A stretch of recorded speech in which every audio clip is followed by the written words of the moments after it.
আসসালামু আলাইকুম রহমতুল্লাহি ওবরাকাতুহ ইন্নাল হামদুলিল্লাহ ওয়াসসালাতু ওয়াসসালামু আলা রাসূলিল্লাহ ওয়া বা'দ। ভাবুন তো, এমন একটি আমল যা আপনার মৃত্যুর পরও চলমান সওয়াবের ঝর্ণাধারায় পরিণত হয়, যা দিয়ে গড়ে ওঠে স্কুল, হাসপাতাল, মসজিদ, কবরস্থান, যার সুফল পেতে থাকে লক্ষ লক্ষ মানুষ। এটি কোনো স্বপ্ন নয়, বরং ইসলামের অনন্য বিধান, ওয়াকফ এর বাস্তবতা। এইসব বাস্তবতাকে সামনে রেখেই আমাদের এবারের আয়োজন ইসলামে ওয়াকফের গুরুত্ব। সুপ্রিয় দর্শক শ্রোতা, কাছে এবং দূরে যেখানে আছেন, সবাইকে স্বাগত জানিয়ে শুরু করছি যমুনা টেলিভিশনের নিয়মিত আয়োজন in the name of Allah with BRB cables. অনুষ্ঠানে আপনাদের সঙ্গে আছি আমি নিজাম বিন মুহিব। অনুষ্ঠানটি টিভি সেটের পাশাপাশি যমুনা টেলিভিশনের ফেসবুক পেজেও সরাসরি সম্প্রচারিত হচ্ছে। দর্শক, আপনারাও যোগ দিতে পারেন আমাদের সাথে এই অনুষ্ঠানে। সরাসরি ফোন করতে ডায়াল করুন 02982405 নম্বরে। অতিথি হিসাবে আজ আমাদের সাথে যুক্ত হচ্ছেন দেশের খ্যাতনামা স্কলার, আস-সুন্নাহ ফাউন্ডেশনের সম্মানিত চেয়ারম্যান শেখ আহমদুল্লাহ। আসসালামু আলাইকুম রহমতুল্লাহ।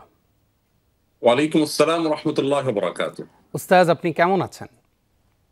জি, আল্লাহর শুকর, আলহামদুলিল্লাহ। আপনাকে যমুনা টেলিভিশনের এই জীবন ঘনিষ্ঠ আয়োজনের আজকের আয়োজনে স্বাগত জানাচ্ছি। ধন্যবাদ আপনাকে। শুরুতেই আপনার কাছ থেকে আমরা ওয়াকফ কাকে বলে, এই ওয়াকফের সংজ্ঞা জানতে চাই এবং আমাদের দর্শকদেরকে সেই সংজ্ঞা উপহার দিতে চাই। ধন্যবাদ আপনাকে। আলহামদুলিল্লাহ, আসসালাতু ওয়াসসালামু আলা রাসূলিল্লাহ বাদ। ওয়াকফ শব্দের অর্থ হলো দান। মূলত স্থায়ী যে দান সেটিকে ওয়াকফ বলা হয়। এমন কোন দান যে দানের ধারাবাহিকতা, যে দানের উপকারিতা দীর্ঘমেয়াদে অনন্তকাল পর্যন্ত অব্যাহত থাকবে, সেটাকে বলা হয় ওয়াকফ।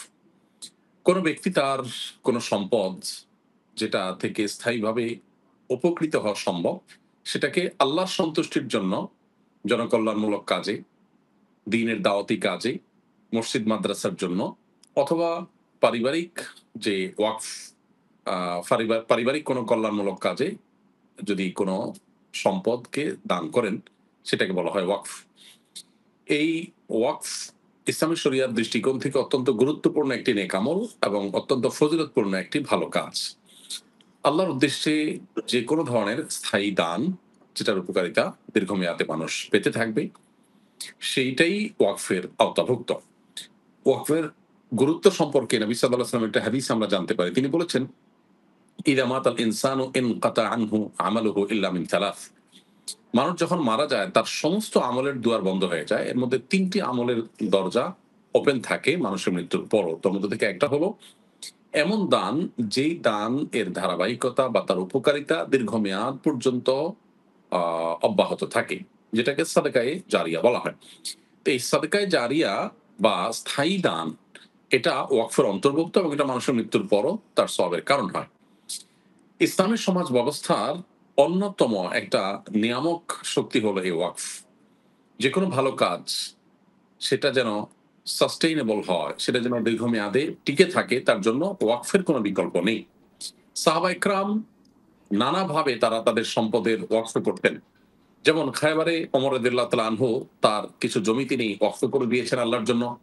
ওসমান রাদিয়াল্লাহু তাআলা আনহু তিনি তার একটি বাগান ওয়াকফ করে দিয়েছেন। আজও পর্যন্ত মদিনাতে সেই বাগান আছে এবং ওমর রাদিয়াল্লাহু তাআলা আনহুর নামেই আছে যে তিনি এটা ওয়াকফ করে দিয়েছেন। এর সুফল ভোগ করছে বিভিন্ন জনকল্যাণমূলক কাজে এবং দ্বীনি কাজে এখন মানুষ। ঠিক একইভাবে আমরা সৌদি আরবে মক্কাতুল মুকাররমার সামনে যে ক্লক টাওয়ারটা দেখতে পাই, ঐতিহাসিক এবং সবার কাছে পরিচিত যে বিশাল বড় ক্লক টাওয়ার, বিশ্বের বড় টাওয়ারগুলোর একটি। জি, এই ক্লক টাওয়ারটিও বাদশাহ আব্দুল আজিজ তিনি এটি নির্মাণ, তার তরফ থেকে এটি নির্মাণ করার পর হারামাইনের জন্য ওয়াকফ করে দেওয়া হয়েছে। অর্থাৎ এটা সমস্ত আয় উপার্জন এই সবগুলো হারামাইনের জন্য ব্যবহার হয়ে থাকে। তো একটা ইসলামী সমাজে যে কোনো ভালো কাজ, ধরুন আমি একটা মসজিদ করলাম, এই মসজিদটা যেন দীর্ঘদিন টিকে থাকতে পারে, তার জন্য স্থায়ীভাবে একটা জমি দান করে দিলাম। এটা আর কেউ মসজিদকে অন্য কোনো কিছুতে রূপান্তর করতে পারবে না।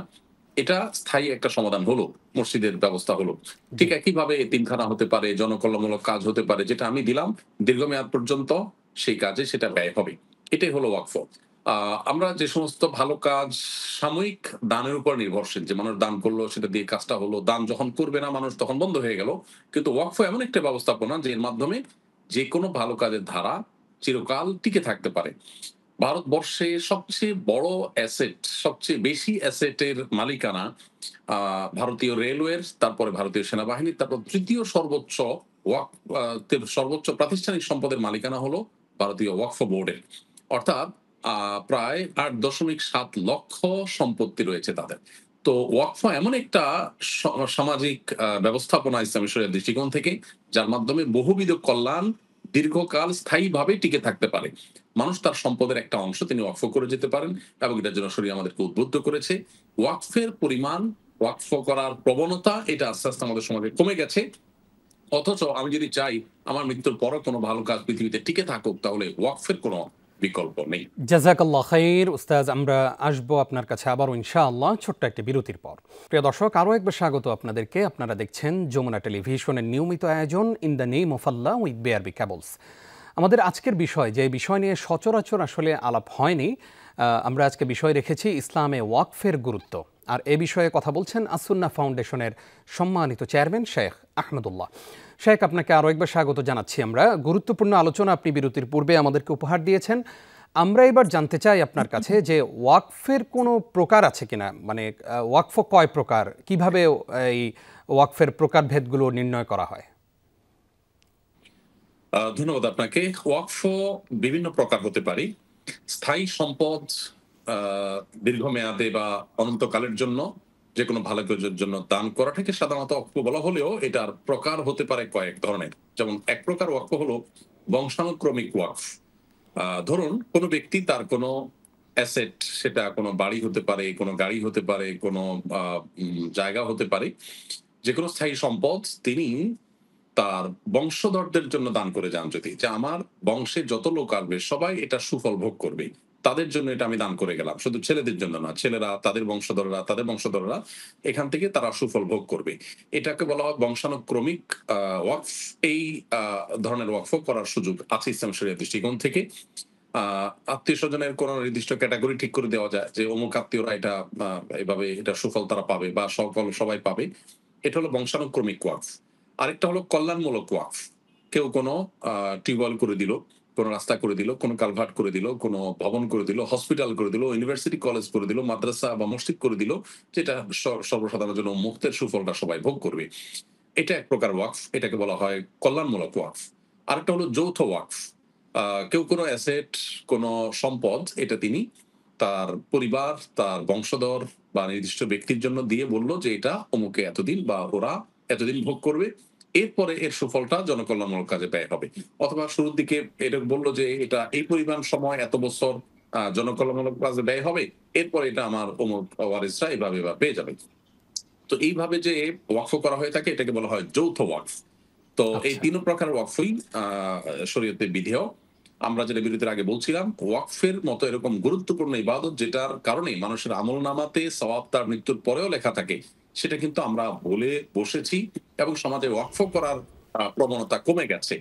অথচ ওয়াকফের মাধ্যমেই কিন্তু আমরা জানি গোটা বিশ্বে ইসলামের ঐতিহ্য এবং অনেক ভালো ভালো কাজ শত শত বছর, হাজার বছর পর্যন্ত টিকে আছে ওয়াকফের মাধ্যমে। বিধায় আমাদের সম্পদের একটা অংশ ওয়াকফ করা উচিত। তবে হ্যাঁ, ওয়াকফ জীবদ্দশাতে তো মানুষ যে কোনো কিছু করে যেতে পারে। মৃত্যুর পরে আমার সম্পদের ওয়াকফ করব আমি, এটা যদি আমি করতে চাই তাহলে সর্বোচ্চ 1/3 সম্পদের যা আছে, টোটাল সম্পদের 1/3 পর্যন্ত ওয়াকফ করা যাবে ওসিয়ত হিসাবে করলে। আর যদি জীবদ্দশাতে কেউ করে যেতে চান, তিনি যতটুকু ইচ্ছা ততটুকু ওয়াকফ করে দিয়ে যেতে পারেন। জি। তো ওয়াকফ করার এই প্রকারভেদগুলোর মধ্যে যার যেটা সুবিধা আছে তিনি সেটার সাথে ইনভলভ হয়ে বিশেষ করে জনকল্যাণমূলক কাজের জন্য ওয়াকফ করার চেষ্টা আমাদের থাকা উচিত, যার যার সাধ্য অনুপাতে।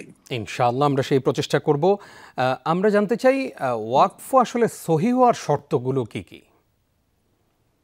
ধন্যবাদ। ওয়াকফ বিশুদ্ধ হওয়ার জন্য বেশ কিছু শর্ত আছে। তার মধ্যে একটা হলো যে যিনি ওয়াকফ করবেন, ওয়াকফ মানে তো দান, যিনি তার স্থায়ী সম্পত্তি দান করবেন স্থায়ীভাবে, সেই দান যিনি করবেন তার দান করার বা লেনদেন করার উপযুক্ত হতে হবে। ধরুন একজন অসুস্থ মানুষ, বিকৃত মস্তিষ্কের, অথবা ছোট বাচ্চা শিশু, তা তিনি ওয়াকফ করলে সেটা বিশুদ্ধ হবে না, কারণ তার লেনদেন করার উপযুক্ততা নেই শরিয়ার দৃষ্টিকোণ থেকে। দ্বিতীয়ত হলো ওয়াকফকৃত সম্পদ, মূল সম্পদটা অটুট রেখে তার উপকারিতা দীর্ঘমেয়াদে মানুষ সুফল পাবে, ভোগ করবে, এরকম হতে হবে। অতএব যে জিনিসটা মূল জিনিসটাই আপনার থাকে না, সেটা শেষ হয়ে যায়, সেটা ওয়াকফ হয় না। যেমন খাবার, কেউ খাবার দিল, দিয়ে বললাম এই খাবারটা ওয়াকফ করলাম, তো এটা তো একবার খেলে শেষ হয়ে যাবে, এটা তুমি আর স্থায়ীভাবে থাকবে না, বিধায় সেটা ওয়াকফ হবে না। এজন্য এরকম কোন সম্পদ হতে হবে যেটা অটুট থাকে মূলটা। তৃতীয়ত, ওয়াকফ বিশুদ্ধ হওয়ার জন্য ওয়াকফকৃত সম্পদ নির্দিষ্ট হতে হবে। কেউ যদি বলে যে আমার টোটাল জমি থেকে যে কোনো 1 বিঘা জমি আমি ওয়াকফ করলাম, তো এটা ওয়াকফ বিশুদ্ধ হবে না। কোন 1 বিঘা সেটা নিশ্চিত হতে হবে, তারপরে ওয়াকফটা বিশুদ্ধ হবে, সেটা নির্ধারণ করতে হবে আগে। 4 নম্বর হলো ওয়াকফ হইতে হবে ভালো কাজে, সওয়াবের কাজে। কেউ এতিমখানা করলো, হসপিটাল, স্কুল, কলেজ, মাদ্রাসা, মসজিদ, জি ভালো কাজ, এগুলোতে ওয়াকফ হতে পারে। জি জি খারাপ কাজে, কোনো মন্দ কাজে, পাপের কাজে ওয়াকফ হতে পারে না। কেউ যদি কোনো জমি দিয়ে যায় কেউ এবং বলে যে এই জমিতে একটা সিনেমা হল নির্মাণ হবে, এখানে একটা হারাম কাজ হবে, এরকম কোন কাজের জন্য যদি কেউ দিয়ে যায়, সেটা ইসলামী শরীয়তের দৃষ্টিকোণ থেকে বিশুদ্ধ ওয়াকফ হবে না। হবে তো না। জি এই হলো মোটামুটি ওয়াকফ হওয়ার শর্তগুলো, এগুলো আমাদের লক্ষ্য করে তারপর ওয়াকফ করতে হবে। ইনশাআল্লাহ, জাযাকাল্লাহ খাইর। উস্তাজ, আবারও আপনার কাছে আসবো ইনশাআল্লাহ আরও একটি বিরতির পর। স্বাগত আরও একবার। প্রিয় দর্শক, দেখছেন in the name of Allah with BRB cables. আজকে আমরা আলোচনা করছিলাম ইসলামে ওয়াকফের গুরুত্ব, আর এ বিষয়ে কথা বলছেন শেখ আহমদুল্লাহ। শেখ, আপনাকে আরও একবার স্বাগত। আমরা এবার আপনার কাছে জানতে চাই যে কেউ যদি ওয়াকফ করার পরে আবার সেটি বাতিল করতে চায়, সেই সুযোগ কি রয়েছে? ধন্যবাদ। ওয়াকফ এমন একটা বিষয় যেটা আসলে একবার হয়ে গেলে সেটাকে আর বাতিল করবার সুযোগ থাকে না। নবী করিম সাল্লাল্লাহু আলাইহি ওয়াসাল্লাম বলেছেন যে ওয়াকফের যে জমিন, ওয়াকফের যে সম্পদ, সেটা না বিক্রি করা যায়, না সেটাকে স্থানান্তর করা যায়, না সেটা এক্সচেঞ্জ করা যায়। অতএব ওয়াকফর সম্পর্কে যে হাদিস নবী সাল্লাল্লাহু আলাইহি ওয়াসাল্লাম বলেছেন, লা ইউবাউ আসলুহা ওয়ালা ইউহাবু ওয়ালা ইউরাস, ওয়াকফর সম্পদ না বিক্রি করা যায়, না সেটা দান করা যায়, না সেটার থেকে মানুষ ওয়ারিস হিসেবে ভাগ পায়। অতএব কেউ ওয়াকফ করে গেলে তার ওয়ারিসরা, তার বংশধরেরা বা কেউ সেটাকে আর পরিবর্তন করতে পারবে না। এটাই হলো সাস্টেনেবল দানের সবচেয়ে বড় বৈশিষ্ট্য, যে এটাকে আর কেউ চেঞ্জ করার সুযোগ থাকবে না। অতএব যেইটা মসজিদ হিসাবে ওয়াকফ হয়েছে ওইটা কিয়ামত পর্যন্ত মসজিদই থাকতে হবে, সেখানে আর কিছু হতে পারবে না। যেটা স্কুল হিসাবে ওয়াকফ হয়েছে ওটা কিয়ামত পর্যন্ত স্কুলই থাকতে হবে। যেটা মাদ্রাসা হিসাবে কেউ ওয়াকফ করেছেন, ঈদগাহ হিসাবে ওয়াকফ করেছেন, সেটা কিয়ামত পর্যন্ত ঈদগাহই হবে। পৃথিবীতে এই যে বড় বড় দাতব্য প্রতিষ্ঠানগুলো, ধর্মীয় প্রতিষ্ঠানগুলো, কবরস্থান, এগুলো শত শত হাজার হাজার বছর টিকে থাকে শুধুমাত্র ওয়াকফের মাধ্যমে। এই জন্য এই ওয়াকফের শক্তিশালী এই দানের পদ্ধতিটা আমাদের অবলম্বন করা উচিত। ওয়াকফ সম্পদ যেহেতু বাতিল করা যায় না, এক্সচেঞ্জ করা যায় না, সেহেতু সেটা যেভাবে আছে সেভাবে থাকবে। তবে যদি কোনো ঘর কেউ ওয়াকফ করে, ধরা যাক সেই ঘরটা ধ্বংসপ্রাপ্ত হয়ে যাচ্ছে, বা যে জায়গায় ওয়াকফ করেছে এখানে আর মানুষের সুফল পাওয়ার কোনো উপায় নাই, সব বন্ধ হয়ে গেছে, তাহলে সেক্ষেত্রে সেটা বিক্রি করে সেম ক্যাটাগরির ওয়াকফের জন্য সেটাকে খরচ করা যেতে পারে। সেটাও ওয়ারিসরা ভাগ পাবেন না বা কেউ নিতে পারবেন না। ঠিকই দানকারী যে জন্য দিয়েছেন সেজন্যই ব্যয় করতে হবে। ইসলামী ফিকহের একটা মূলনীতি আছে, প্রিন্সিপাল আছে, সেটা হলো যে নসল ওয়াকিফে কানাসিস শারিয়া, যিনি দাতা, যিনি জি ওয়াকফ করেছেন, তিনি যেই জন্য যে উদ্দেশ্যে স্পেসিফিকলি বলে গেছেন সেই উদ্দেশ্যে সেটা ব্যবহৃত হতে হবে, সেই কাজে ব্যবহৃত হতে হবে, অন্য কোনো কাজে ব্যবহার করা জি জি যাবে না। অতএব এটার উপর ভিত্তি করে ওয়াকফ সম্পদ পরিচালনা করতে হবে। অনেক ধন্যবাদ আপনাকে। আমরা জানতে চাই এবার যে ওয়াকফকৃত সম্পত্তি পরিচালনার কোনো নীতিমালা আছে কিনা? অবশ্যই নীতিমালা আছে। ওয়াকফ যিনি করবেন জি তিনি মূলত একটা রোডম্যাপ বা পরিকল্পনা বা উদ্দেশ্য তিনি পরিষ্কার করে দিবেন, তিনি কি চাচ্ছেন সেটার আলোকে ব্যয় হইতে হবে, এটা একটা মূলনীতি। আরেকটা মূলনীতি হলো এটা পরিচালনার দায়িত্বভার তিনি নিজেই বহন করতে পারেন। যিনি ওয়াকফ করছেন তিনি তিনি নিজেই যতদিন বেঁচে আছেন যে তিনি এটার পরিচালনা করবেন, অথবা তিনি কাউকে মোতাওয়াল্লি বা পরিচালক হিসাবে নিয়োগ দিতে পারেন, যিনি দেখভাল করবেন। এই মোতাওয়াল্লিটা ওয়াকফকারী নিজে যেমন চূড়ান্ত করতে পারেন, যদি ওয়াকফকারী কোনো কারণে চূড়ান্ত না করে দিয়ে থাকেন তাহলে ওয়াকফকারীর ওয়ারিসরা করতে পারেন, অথবা সরকারের সংশ্লিষ্ট ডিপার্টমেন্ট করতে পারে। আমাদের দেশে ওয়াকফ সম্পত্তি অনেক, অল্প স্বল্প নয়, বহুত। কিন্তু দুর্ভাগ্যজনকভাবে ওয়াকফ প্রশাসন যেটাকে পরিচালনা করে সেখানে দুর্নীতির কারণে মানুষের এই ওয়াকফের প্রতি আস্থা, আগ্রহ কমে গেছে। এই দুর্নীতি বন্ধের জন্য ডিজিটালাইজেশন সহ যত প্রক্রিয়া আছে সমস্ত প্রক্রিয়া অবলম্বন করে দুর্নীতি দূর করতে পারলে ওয়াকফের মাধ্যমে দেশে দারিদ্র্য বিমোচনের জন্য এবং জনকল্যাণমূলক কাজের জন্য বিপুল পরিমাণ সম্ভাবনার মূলক সম্পদ আমরা পাবো, এবং সেখান থেকে মানুষের অভাব পূরণ হবে এবং মানুষ কল্যাণ পেতে থাকবে। অতএব সেদিকে আমাদের মনোযোগ দেওয়া উচিত। জি, অনেক অনেক ধন্যবাদ। উস্তাজ, এবার আমরা জানতে চাই যে ওয়াকফকৃত সম্পত্তি কি বেচাকেনা করা যায়? না, না, ওয়াকফের সম্পদ আমরা একটু আগেই বলেছি, ওয়াকফের সম্পদ বেচাকেনা করার কোনো সুযোগ নেই এবং সেটাকে পরিবর্তনও করার কোনো সুযোগ নেই। বিধায় ওয়াকফের সম্পদ কোনোভাবে বিক্রি করা যাবে না। আচ্ছা যেই জন্য ওয়াকফ করা হয়েছে কিয়ামত পর্যন্ত সেই কাজেই শুধুমাত্র সেটা ব্যয় করতে থাকতে হবে। আচ্ছা অনেক সময় দেখা যায় যে ওয়াকফ করেন মানে ব্যক্তি এমনভাবে ওয়াকফ করেন যে তার সন্তান সন্ততি সবাইকে মাহরুম করে পুরো সম্পত্তি তিনি ওয়াকফ করে দেন, এটা কি ঠিক? আমি বুঝি নাই, সরি। মানে তার যে সন্তান আছে সেই সন্তানদেরকে বঞ্চিত করে তিনি তার পুরো সম্পদ ওয়াকফ জি, জি, করে জি। দেন। না, সমস্ত সম্পদ ওয়াকফ করা উচিত নয়। বরং ওয়ারিস এবং পরিবারের সদস্য যারা তার বংশধর আছে তাদের জন্য সম্পদ রেখে তারপর ওয়াকফ করা উচিত। সমস্ত সম্পদ দান করতে নবী সাল্লাল্লাহু আলাইহি ওয়াসাল্লাম নিষেধ করেছেন। আল্লাহ তাআলা বলেছেন ইয়াসআলুনাকা মাযা ইউনফিকুন কুল আফওয়া। আল্লাহ তাআলা বলেছেন যে তারা জিজ্ঞেস করে কি খরচ করবে। আল্লাহ বলেছেন তুমি তোমার প্রয়োজনীয় ব্যয়ের পর যেটা থাকবে সেটা তুমি দান করবে। অর্থাৎ সবটা দান করে দিতে আমাকে ইসলাম বলেনি। বিধায় পরিবারের হকটা খেয়াল রাখতে হবে। আর যদি কেউ ওসিয়ত করে যায় যে আমার মৃত্যুর পরে এই সম্পদগুলো এই কাজে ব্যয় হবে, তাহলে সেটা সর্বোচ্চ 1/3 এর জন্য কার্যকর হবে, এর বেশি কার্যকর হবে না।